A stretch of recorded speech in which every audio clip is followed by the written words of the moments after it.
नमस्कार, direction time में आप सभी का बहुत बहुत स्वागत है। पहलगाम टेरर अटैक के बाद आप देख रहे हैं भारत और पाकिस्तान के बीच में किस तरह की तनावपूर्ण स्थिति बनी हुई है। जो जांच एनआईए जांच कर रही है, पूरी तरह से तथ्यों को खंगाल रही है कि आखिर किन कायर आतंकवादियों ने किन के साथ मिलकर इतनी बड़ी घटना को अंजाम दिया, जिसमें लगभग हमने 26 सैलानियों की जानें गई हैं।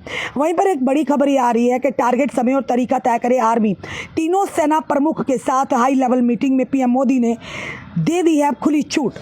पहलगाम आतंकी हमले के बाद पूरा देश आतंकवादियों के आका पाकिस्तान पर कार्रवाई की मांग कर रहा है। इस बीच प्रधानमंत्री नरेंद्र मोदी ने रक्षा मंत्री राजनाथ सिंह और तीनों सेनाओं के अध्यक्षों के साथ हाई लेवल मीटिंग की।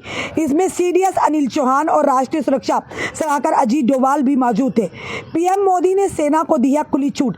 सूत्रों के मुताबिक अगर बात करें तो करीब 1.5 घंटे चली इस बैठक में कई बड़े फैसले लिए गए। पीएम मोदी ने सेना को खुली छूट दे दी है। उन्होंने कहा कि आतंकवाद को करारा जवाब देना हमारा दृढ़ राष्ट्रीय संकल्प है। उन्होंने भारतीय सेना बलों की में पूर्ण विश्वास व्यक्त किया। पीएम मोदी ने कहा कि हमारी जवाबी कार्रवाई का तरीका क्या होगा, इसे टारगेट्स कौन से हो और इसका समय क्या हो। इस प्रकार के ऑपरेशन निर्णय लेने के लिए सेना बलों को खुली छूट दे दी गई है। पीएम ने आतंकवादियों को कड़ी सजा देने की बात भी कही है। पहलगाम के लोकप्रिय पर्यटन स्थल बेसरन में 22 अप्रैल को हुए आतंकवादी घातक हमले में 26 लोगों की जानें चली गई, जिनमें से अधिकतर पर्यटक थे। प्रधानमंत्री नरेंद्र मोदी ने इस हमले में शामिल आतंकवादियों और उनके आकाओं का पृथ्वी से अंतिम छोर तक पीछा करने और उनकी कल्पना से परे कड़ी से कड़ी सजा देने का भी आह्वान किया है।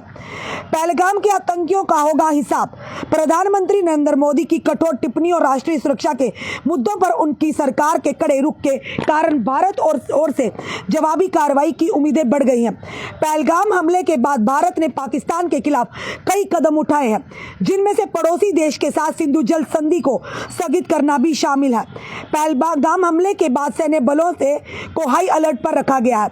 नियंत्रण रेखा यानी एलओसी और अंतर्राष्ट्रीय सीमा पर विशिष्ट इकाइयों को ऑपरेशन रेडीनेस मोड में रखा गया है। निगरानी ड्रोन, सैटेलाइट, साथ ही साथ सैटेलाइट इमेजरी और साथ ही साथ इलेक्ट्रॉनिक इंटरसेप्ट्स पाकिस्तान अधिकृत कश्मीर यानी पीओके में भी आतंकी लॉन्चेस की गहन निगरानी रखी गई है।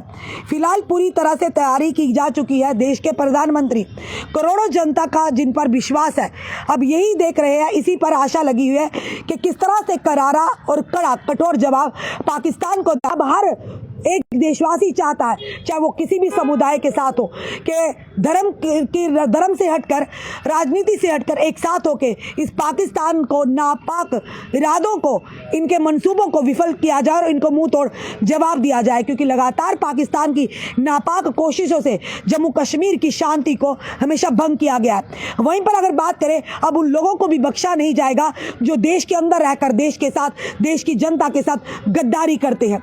यानी बाहर वालों से तो लड़ लेंगे, पर देश के साथ सबसे पहले छुपे देश के अंदर जो गद्दार है उन्हें ढूंढ कर निकालना होगा, उन्हें उनके असली मुकाम तक पहुंचाना होगा।